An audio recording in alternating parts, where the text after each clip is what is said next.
progress. Okay, recording is in progress. As I mentioned, today we close out this series called Chasing the Wind, a study in the book of Ecclesiastes, and we want to finish it with this topic on how we can finish well.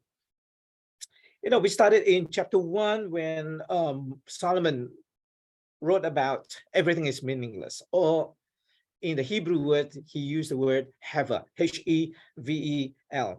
Everything that we do under the sun is meaningless. Pleasure is meaningless. Hedonism is also synonymous to pleasure. Everything is temporary. It comes and go. Education is limited. No one can know everything in this entire world or the universe. Vocations, victories, everything is vanquishable. It can be taken away from us. Extermination is inevitable because one day, let me prophesy.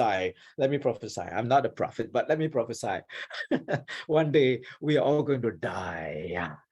One day you will meet the Lord. That's a prophecy. Okay, well, extermination is inevitable. If we die, where do we go from here? That's a question mark, right? And when we die, life goes on without us. Today, if I die, tomorrow the sun will continue to rise, and the wind will continue to blow. The rivers continue to flow. Life goes on even without us, right? So everything that we strive so hard for, well, according to Solomonism, his philosophy is that he said it is meaningless. It is meaningless unless we live above the sun, not under the sun, because there is a God above the sun. And if we live our lives according to God's purposes for us, then instead of getting all these things and become meaningless to us, we can enjoy all this stuff, and yet it can bring meaning to us. And so in chapter 2, we talk about, in part 2 of this series, we talk about how to live meaningfully for God and for ourselves. Number 1, we need to fear God. Number 2, we need to trust God. We need to share what we got, what we receive from God, so that our eternal life will be secured, right? When we fear God, the word fear that is being used in Ecclesiastes is not like afraid or terrified. It has a synonymous meaning to love. You see, if you love your spouse, you want to make sure that you have a good marriage, you would not want to do certain things that would destroy the marriage. That's that kind of fear, right? So when you fear God, you sin less. You don't want to offend your spouse. You don't want to, degrade anything that you have built in your marriage and your family, by being careless. So that word fear means love. And when you love someone, you try not to, do anything to harm that person or that relationship. When we trust God, we stress less. When we share more, we grieve less, because the more we give, the less we have to grieve over the things that we lost. And then we talk about the happy life, right? While we can fear God, trust God, share more, we can do it happily, joyfully. Happiness, according to Solomonism in his philosophy, is firstly you need to honor God, and then you got to accept your lot in life, right? Whether you're tall or you're not so tall, like then you got to posture beyond your current life. That because life, there is an eternity that we need to look at, and we need to practice gratitude, and we need to yearn forward. You say God keeps such people to be so busy enjoying life that they do not brood about their past. That's Ecclesiastes chapter 5, verse 20. This is where we cover that episode, or that part of the series. And then we talk about the quality of life. Quality of life is more than just having stuff or material things. It involves character, our character. It involves our humility. It involves, sometimes God would give us that rude awakening for us to be awakened up, because we can get into our sense of complacency. When we get into complacency, this is where we are on the verge of falling away from God. So, and also we need to live in moderation and always remember our spiritual life, continue to pray and to praise. And then we talked about the good life last week. Good life is based on 4 things: your social network, how much you're connected with people around you, and your occupation, your work that you are with, you are having, the appetite. You can eat well, and then you can have recreation, so you can have a very healthy body. So today in part 8 of this series, then we're going to talk about how to finish well. Okay, if you miss any of those in the series, and you can watch the recording, go to fredtalk.org/register. You can pay for $25. You can watch all this series. All 8 of them in this series here. You can watch them, review them, and then learn it, or you can play it during your cell group, in your small group meeting, and then learn and discuss together with your people around you. Okay, today we're going to cover finishing well. Paul said this in 2 Timothy chapter 4, verse 7. I think it's apt. I think it's something that we need to really keep it in our heart. He said this, I fought a good fight, finished my course, and kept the faith. And when he talked about finish my course, he's not talking about 10-course dinner that we always attend during weddings, especially Chinese weddings. We have to go through that 10-course dinner. I finished the course. No, he finished his race. He finished his calling. He kept the faith in spite of the fact that, he went through really tough time. I fought a good fight. I finished my course and I kept the faith. Hey, we want to be like Paul. If you want to be like Paul, on the chat, you can type, I want to fight. I want to have a good fight. I want to fight a good fight. I want to finish my course and I want to keep my faith. And so when the time comes for me to meet Christ, I can be proud. I can hold my head up high and say, God, I have done it. I have done whatever you have called me to do. I fought a good fight. I finished my race, or finished my course, and kept the faith. Right? This is my prayer for all of us, that challenging times will come. And when they come, you know what? We need to fight. We need to be focused, and we need to keep the faith in Christ Jesus. Robin Sharma, one of the best-selling author and a motivational speaker, he said this. I like what he said. It's starting strong is good, but finishing strong is epic. Starting strong is good. You know what? It's easy to start strong. It is another thing altogether to finish well or finish strong.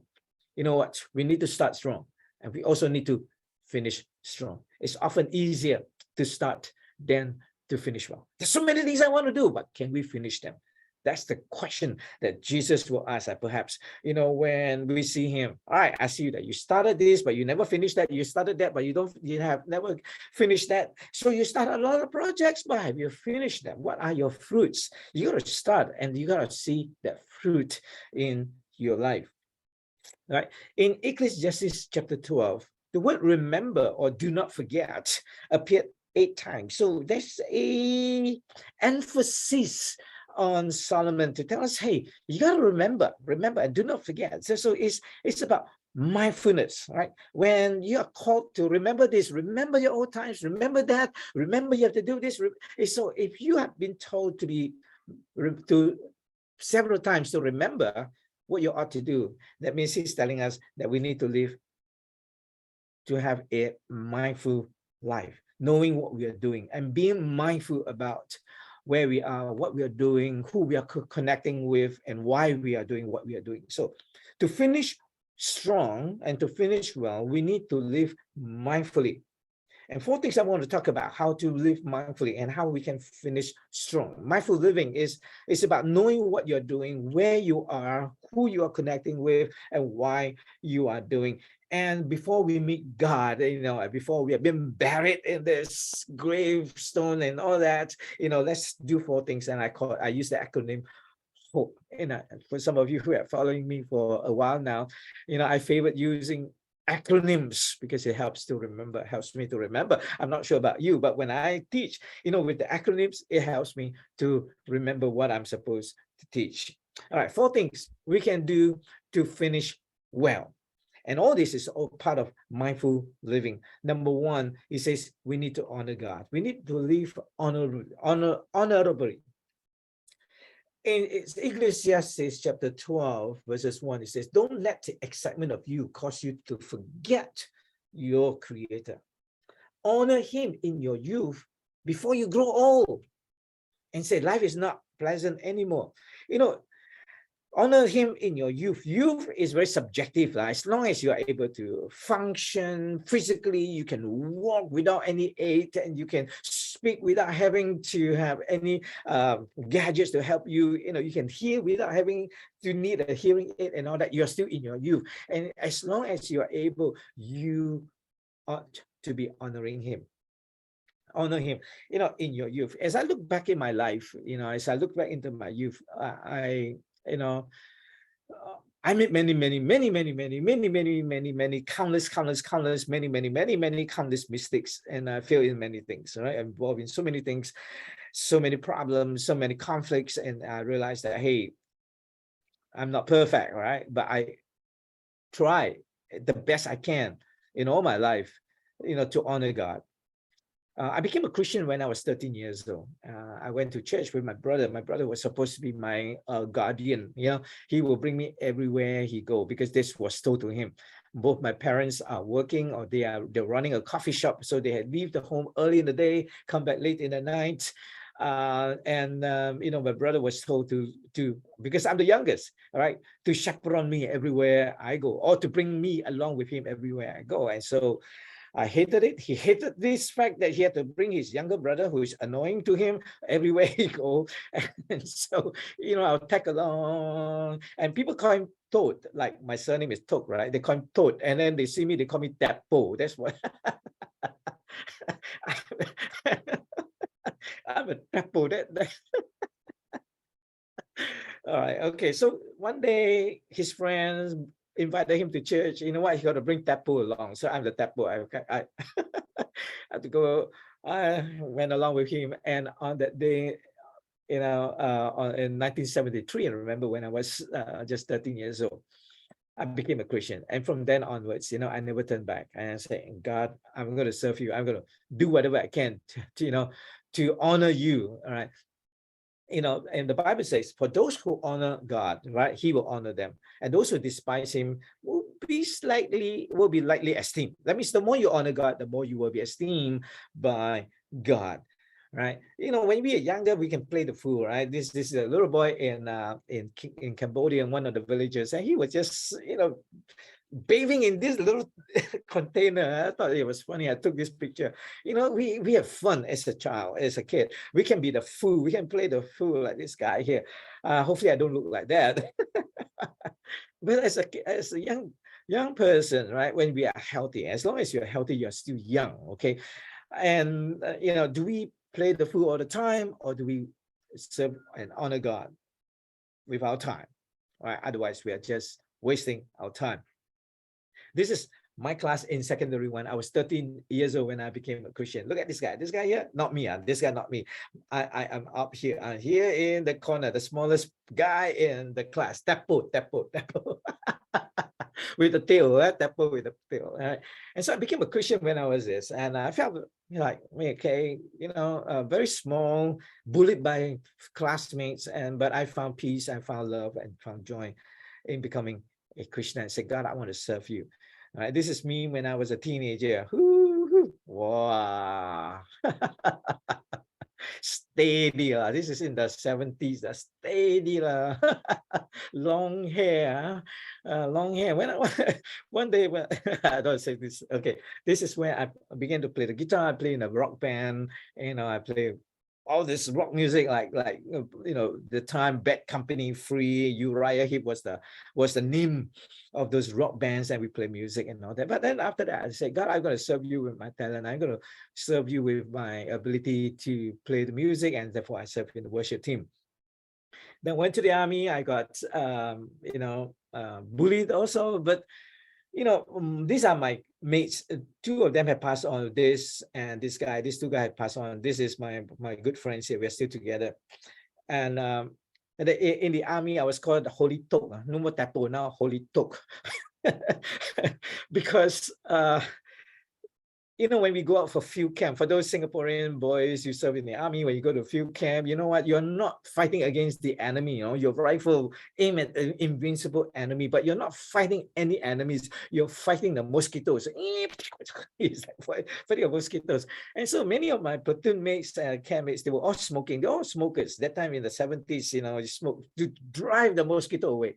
But everybody spoke except me. I said, I don't smoke. I'm a Christian. I don't smoke. You know what? 8 of them pinned me onto the ground, forced a cigarette onto my mouth, you know, and forced me to smoke. I spilled out the cigarette. You know, army boy, cigarette for them expensive because our salary then was just $99. So they got mad with me. They got so mad with me for spilling out the cigarette onto the, you know, muddy ground and all that. He said, don't play with you anymore, which is good. That means they leave me alone. They left me alone. Every time they go to the mess and they have their drinks and their beers and all that, you know what? They will never call me, which is a good thing because I don't have to say, I don't need to go. I don't want to go. So they have their drinks, the bar, you know, go to, you know, the time army days, the beers are cheap. And so they would normally go on Friday and Saturday and get drunk, and they will never call me. They would say, oh, don't call Holy Tok, he will not come. And so I got renowned for this. When this guy who's not a Christian yet, you know, would come together, we always talk about this. You know, you Holy Tok, you're still a Christian, you're a pastor. It's like, so he just don't understand. But I know I committed my life to God, honor God. I made a lot of mistakes even when I was serving God.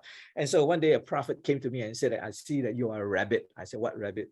And say, God is, you are a rabbit hopping all the time.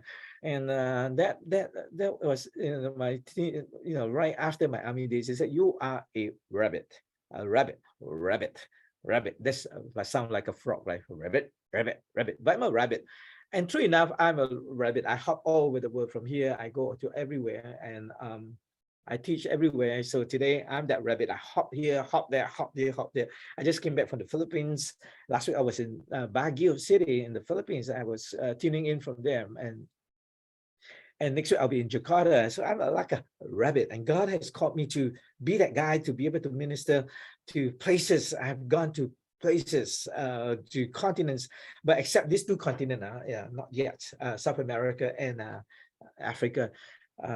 Just trying to avoid these 2 places. But when I've just been invited to Namibia to teach, you know, that's okay. Please don't send me to Africa. But now God has just, I just received an invitation and say, hey, we want you to go to Namibia and want you to teach there. Okay, this was me when I was after my army days. Wow, they call me Singapore John Denver. This is me, and then I began to serve God in the church, and this is me when I was in the church. Instead of playing rock music, now I play you know, God's music. And this is me playing in a church band, and this is me leading a young youth, right, as a group of youth to climb Mount Kinabalu, right? Those from Sabah, you know this place, all right, Mount Kinabalu. And this is me with one of my ex-girlfriend, actually my only ex-girlfriend. She's my ex-girlfriend because now she's my wife. Yeah. When you look at her, then you look at me, and then you're thinking, what did she see in me? Ayo, I actually don't know. Look, my daughter saw this picture and then asked her mother, what's my wife? There, mom, what do you see in daddy? I say, hey, be careful, you know, what do you mean? What do you see in daddy? Without me, without me, there's no you, you know. And then I had the you know, blessings. I got a blessing for me to appear on Singapore national TV to talk about young children and all that. And I also have the pleasure of speaking one of the premier place for speech for not performing. I wasn't performing. I was giving a speech at this place called Smoky Mountain Center for the Performing Arts. Woo, woo. You know, God has. You honor God, God honor you. You know, God opens the door for me. I did not knock on those doors. And then I began to teach in the universities, my biggest stage here, thousands and thousands of people that I spoke to. And I got the honor of speaking in a TEDx conference, teach in classes like this. And I also got the honor of teaching. These are all the Malaysian psychiatrists. So I had the honor of actually, training them. And if you ever see a psychiatrist in Kuala Lumpur, right? Well, maybe this person could be one of my students or my trainees here. So I got the honor of doing that. And this is my team in America. So I'm the smallest guy, but they all report to me. Okay, so my have wings will travel. This is at Changi Airport. And I see that my life is, when I honor God, God honors me. He opens the door for me. Don't quit. Things gets tough, don't quit. If quitting is your habit, finishing is not your strength. If quitting is your habit, finishing is not your strength. So if you want to finish and finish well, don't quit. Persevere, fight, focus, and fix it, and complete it, and finish well. Right. So if you want to, you can type on the chat group, I will not quit, so that I can finish my life well. I will not quit. I will not give up. I will focus. I will fight. I will fix it. See, the church in Ephesus lost their first love. And this was something that Jesus had against them.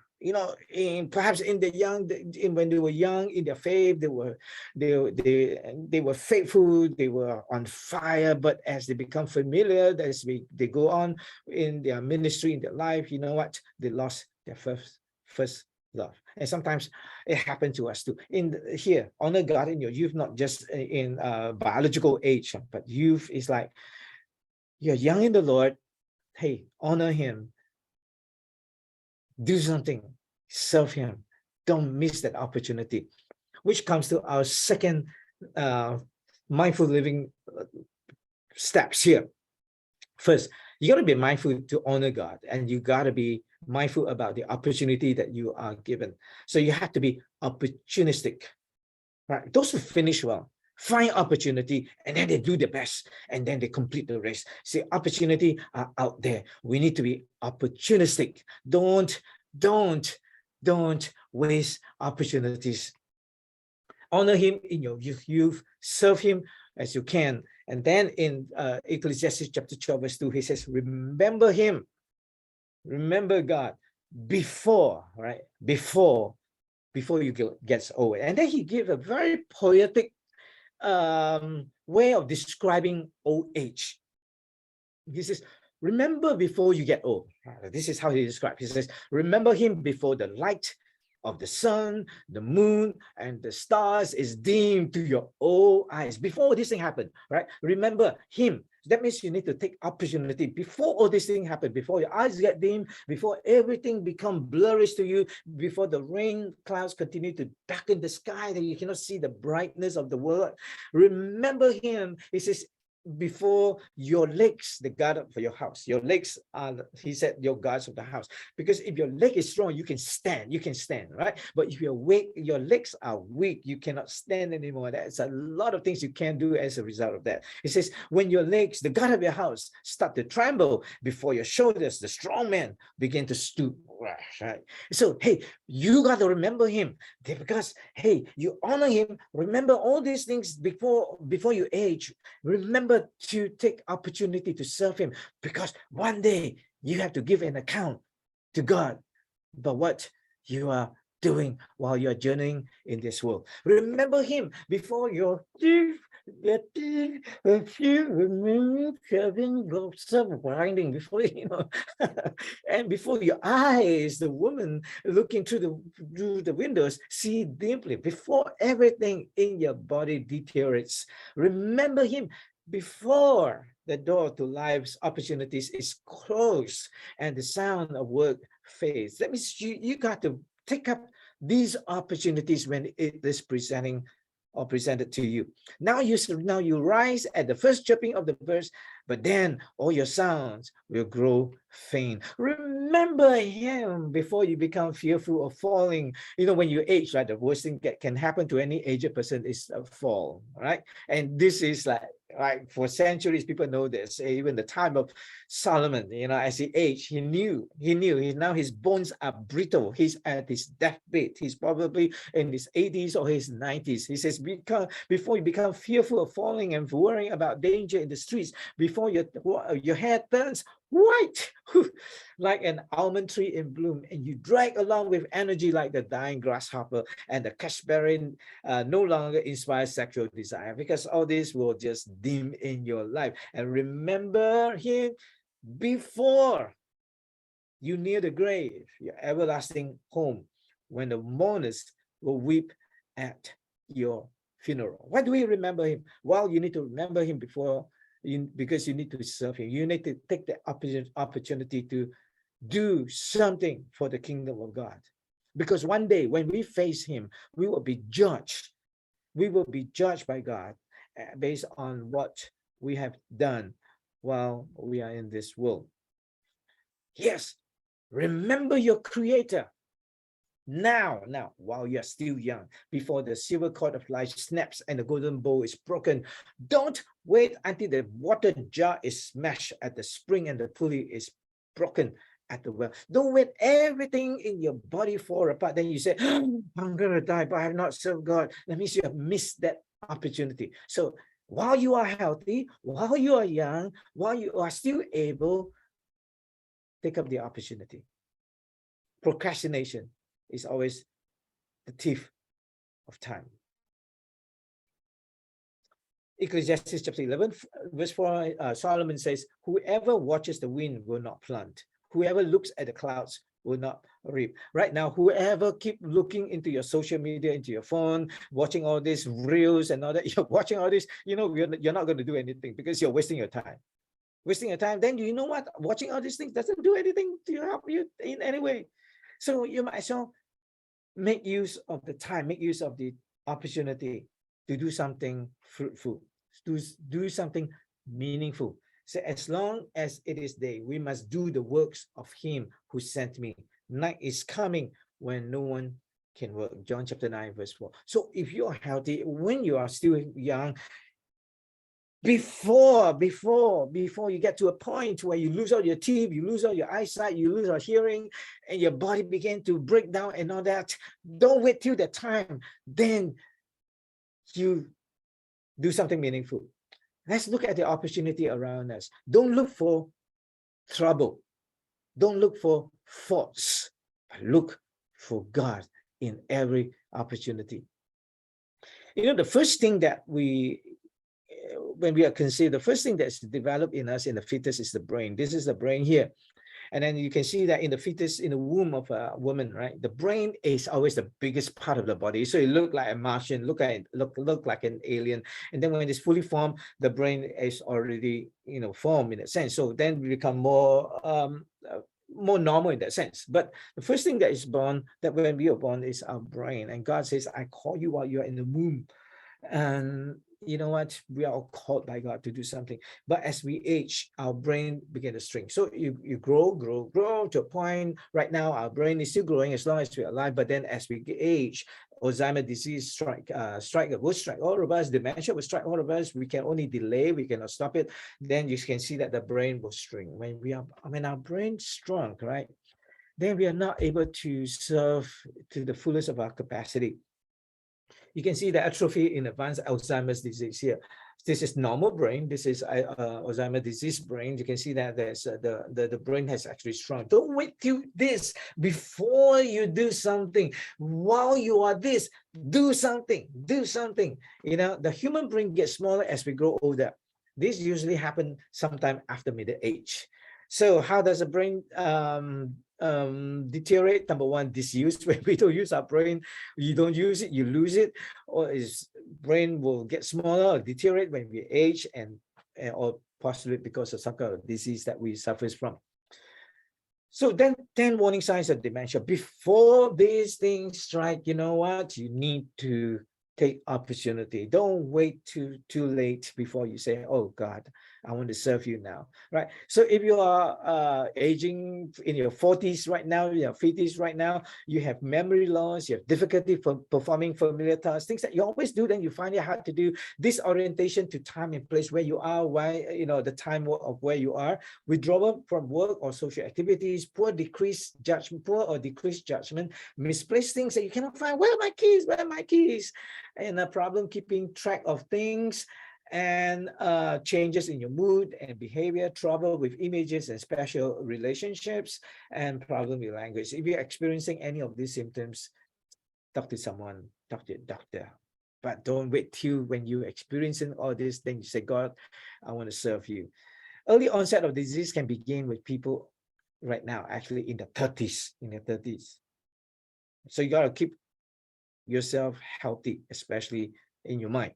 Right, Alzheimer's disease most commonly affects older adults, accounts of 60 to 80% of dementia cases. So what's the difference between AD and dementia? Right, Alzheimer is a specific disease that affects the brain.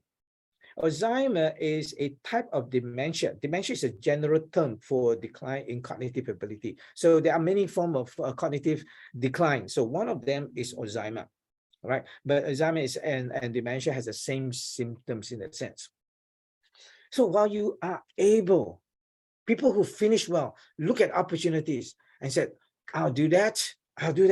And so I've always been avoiding Africa. And now I have an invitation to go to Namibia to teach. I say, okay, this is an opportunity. Well, I can put that into my account and say, okay, I'm going there to teach. I'm going there to serve God. I'm going to do it. I'm going to pursue this, right?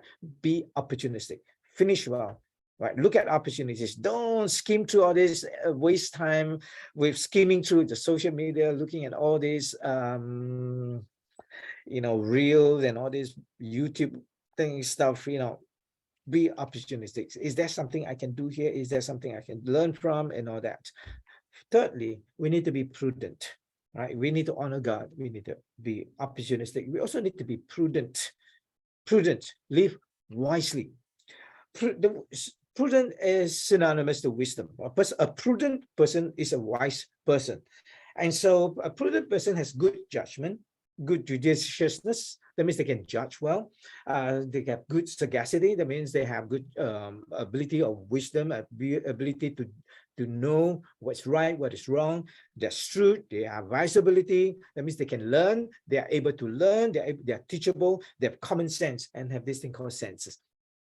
Right? That means if you are prudent, you know when to say the right thing, to who you want to do, you are networking with, where you are doing this, and what you're doing, and how you're going to do this, and why you're doing all this. So if you can answer these 5 W's in your life, you are prudent. Sometimes we don't know when to do what we're supposed to do, so we come out at the wrong timing, right? Everything that is right but comes out during the wrong time is wrong, right? And then we connected with the wrong person and do not know, and be at the wrong place at the wrong time, do not know what we are doing, and do not even know why we are doing. A prudent person can answer this: when, who, where, what, and why. See, this is what Solomon said as he closed this chapter. He says, keep this in mind. The teacher, he was describing himself. The teacher was considered wise, and he taught the people everything he knew. He listened carefully to many proverbs. Proverbs are like wise saying. He studied and he classified them. That means he was prudent. He tried, to learn as much as he can.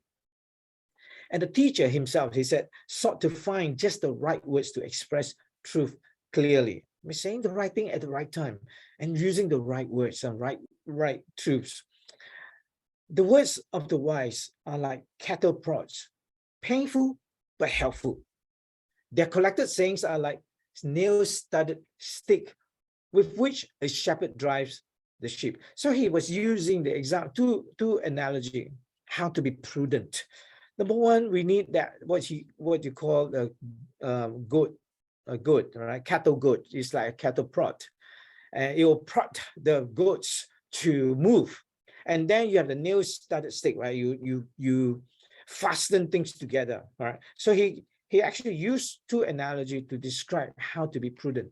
So a cattle prod is something like this. So if you are a farmer and you tend sheep, sometimes the sheep or the cow or the buffalo refuse to move, and you got to use this to prod them, and sometimes to poke at them. It's painful, but then they will move, right?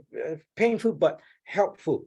Right? Sometimes in life we need to honor God. We need to be opportunistic, and sometimes God uses this catapult to drive us. Painful, but then we get out of our butt, then we do something about it. That describes something about movement. We need to move. Sometimes we are so comfortable in a butt, God will use this. Right? We got to be prudent. Number two, he said nail-studded stick. It's like nail. When you use nail to drive into planks like this, you're actually fastening them. That means it talks about stability. Prudent, he said, it's about having these two things at hand. Number one, a catapult or nail-studded stick, because we can move, and we will move. If not, God will force us to move. And then at the same time, we can stand, we can be stable, we can be fastened. So these two things are part of life. Sometimes we need to move, sometimes we need to be stable. And this was what he was saying. A prudent person know when to move, know when to stop and to stand and be stable in that sense, and not be overly emotional and then give up whatever that you were doing at hand. So knowing the 5 W's is important: when, who, why, what, and why. Because when you are able to answer what you are doing with when, who, where, what, why, then you have wisdom. Wisdom will cause you to, it's the result of your movement and your stability. That means you're teachable, and you've been prod to move, and you know why you're being prod to move now, and then you're at the same time stable, emotionally stable, psychologically stable, intellectually, and all that. And that gives rise to prudence. Prudence comes from this. So we need to be prudent. Otherwise, we do not know why we are doing this, what we are doing, where we are in doing this, who we are doing it for, and when we are supposed to do this. Because if you can answer these 5 W's, you will be wise. Nike has this saying, just do it. But the word Nike came from this word nikao, Greek word nikao, that's found in Revelation chapter 2, verse 7, chapter 2, verse 11, chapter 3, verse 5, chapter 3, verse 12. Nikao, this is where the word Nike comes from. Now, nikao, Greek is to overpower, to overcome, to be victorious. It says to those who are victorious, or to those who overcome, or to those who knows when and how to fight. Just do it. Lastly, you want to live mindfully so that you can finish well in your life. You got to honor God. You got to be opportunistic. You got to be prudent. And then you got to know that you got to pass this exam. There's an examination for all of us. He says this. Now, this is my final conclusion. Fear God and obey his commandment. Obey his commands. For this is everyone's duty. God will judge us for everything we do, including every secret thing, whether good or bad. Hebrews chapter 9, verse 27 says, everybody must die once, and after that be judged by God. So if you keep the end in mind, then everything now you're doing, you work backwards. Okay, I know that I will be judged. I was to give an account of my life to God. You know what? There's an examination. I have to pass the examination. You know what? To pass an examination, then you must give the right answer, right? In any examination, you gotta give the right answer. I remember one of my students did not study for his exam, and then he wrote on his test paper, I did not study, I don't have the answer, the textbook does. And then he handed his paper. He said, the textbook has all the answer, I don't. And then, he essentially tells me that, okay, you can find all the answers in the textbook. He just handed to me, I did not study, I don't have the answer, but the textbook has all the answer. He just... Then I marked the papers. I put that, in that case, you failed, the textbook pass.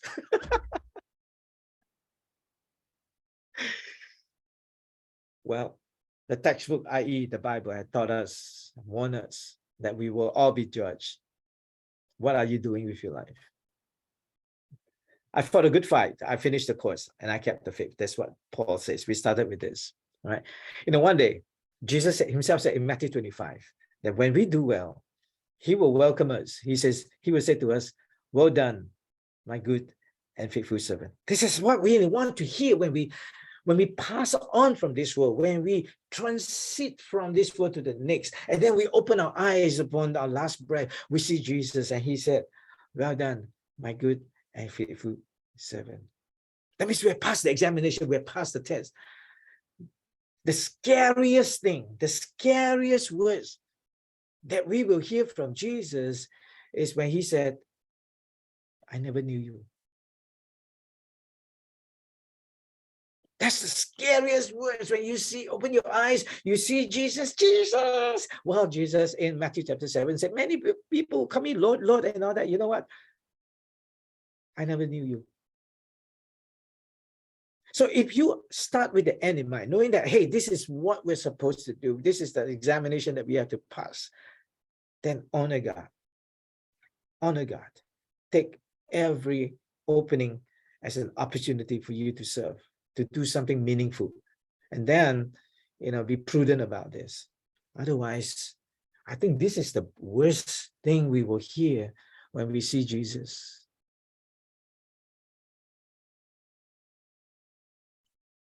Stephen Covey says, always begin with the end in mind. I believe this is so, because if you believe in the end, if you begin whatever they do with the end in mind, the end for me is to not to die from this world, not just to die from this world. The end for me is to see Jesus and then to live in eternity with him. So the end for me is that one day God will judge me. I was hungry. You did not feed me. I was thirsty.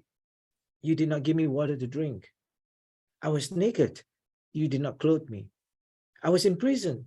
You did not visit me. Because these are the, in Matthew 25, these were like the criteria. What have you done with all the blessings that I've given you? What have you done with those? See, if we have everything that we got, and then we did not pass that examination, and Jesus said to us, I never knew you, then everything that we do is meaningless, completely meaningless, according to him in Ecclesiastes chapter 12, verse 8. Working under the sun, life under the sun is meaningless. Matthew chapter 16, Jesus himself said, what shall it profit a man if he gain the whole world and lose his own soul? That when we pass on from this world, there's a huge question mark. Well, Jesus said to us, well done, my good and faithful servant. Or will he said to us, sorry, I don't know you. So we need to live beyond the sun, under the heaven, knowing that there's God, so that we can live our life meaningfully. We need to fear him. We need to trust him. We need to share.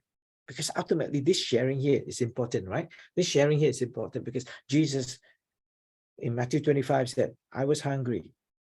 I was thirsty. I was naked. I was sick. Where were you?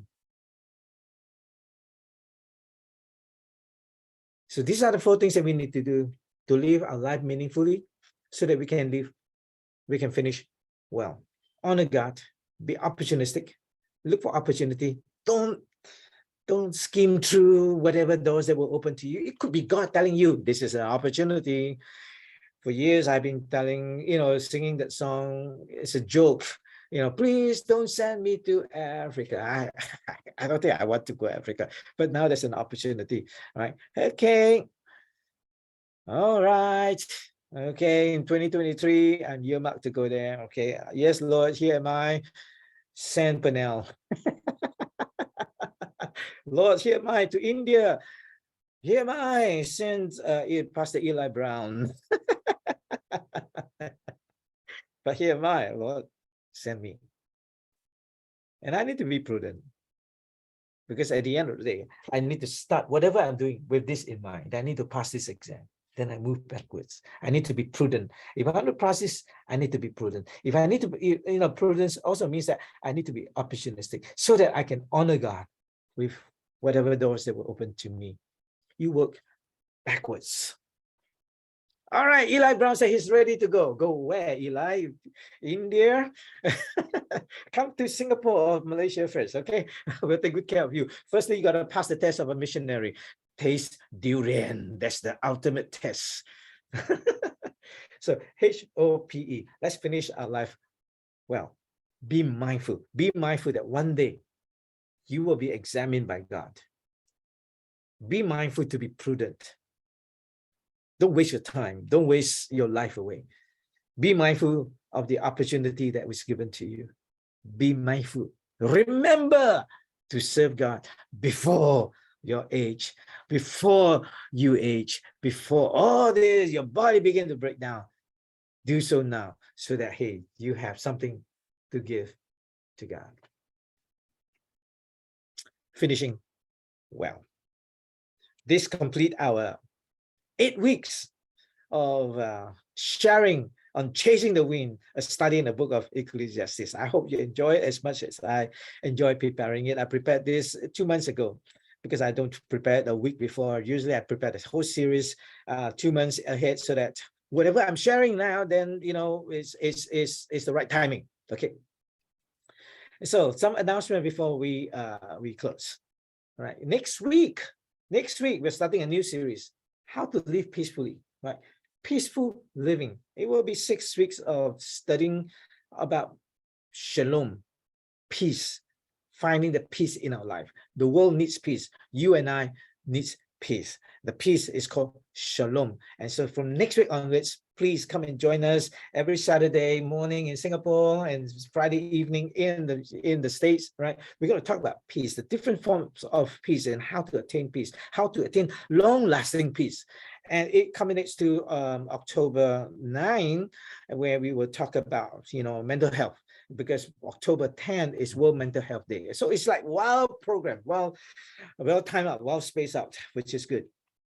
And so again, if you want to review this series, or if you miss any part of the series, right, you can go to fredtalk.org/register and you perhaps, and sign up for this, and it's just $25.